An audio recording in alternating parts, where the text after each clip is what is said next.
former Bush 43 spokesperson Mercedes Schlapp, independent women forum Patrice, Onwuka, and, of course, former Obama staffer Steve Schale. I always want to be fair out there. So, Steve, ended with you, and I know you're not one to punt and blame others for misfortunes. Do you share the view that this is everyone's fault but the message of Democrats? Well, I mean, I do and I don't. I don't think it's necessarily a choice. Here we I think go. I shouldn't have gotten to you first. No, go ahead. Go ahead. Neil, let me finish out. So, but they let the race get to a place because of a failure to communicate with working white class voters that the race was close in the closing days. And, take Florida, for example. If Democrats win 40% of the white vote in Florida, Republicans can't win. But because the race got so close, it allowed it to be shaped by late developments. And, yeah, I mean, you talk about 80,000 votes in 3 states. That's 40,000 people changing their mind in the last week. Here in Florida, certainly we saw a really late-breaking race. And so, yeah, I think the developments late really impacted the outcome of the race. But it's frankly our fault that we let it get that close. Well, that's not a bad sort of a step-back view. I admire that. Patrice, Onwuka, one of the things I think of when I always hear this, and by the way, Republicans have played this before. I heard 4 years ago some stories we couldn't get our message out, the media was biased. So I understand that. But in this case, it seems to go in hyperdrive more than 4 weeks after the fact.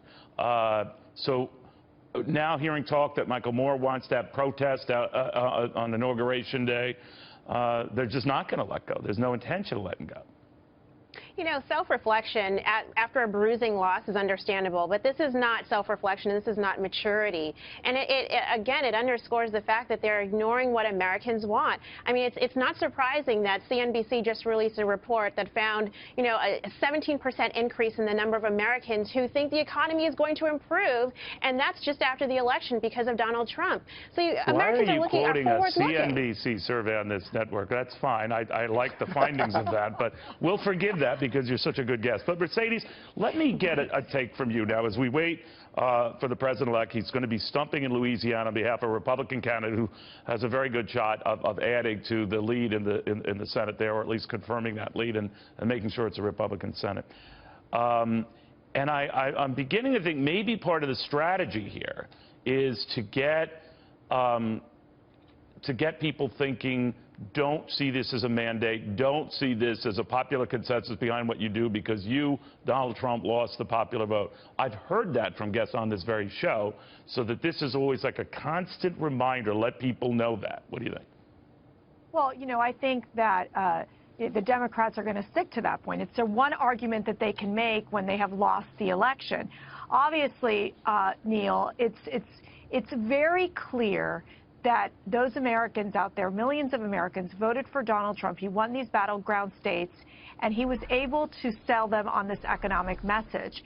And I think that he does have a mandate, and he's going to be bringing it to Congress. And they've got to be ready, because you're going to see some of this infighting happen even within the Republican Party. You're going to see Donald Trump, who will push for possibly a tariff, and you've already seen pushback from some of the leaders in the Republican Party. So I think that Donald Trump is a leader. He's going to push forward a results-driven economic agenda for the American worker. He's willing to talk to these corporations to make things happen and keep businesses and corporations at home. And so I think that he has to. It is important for each president to carry on their mandate. Obama had his, and now it's Donald Trump's turn. All right, well, watch closely, guys. So much breaking news here. I appreciate your indulgence.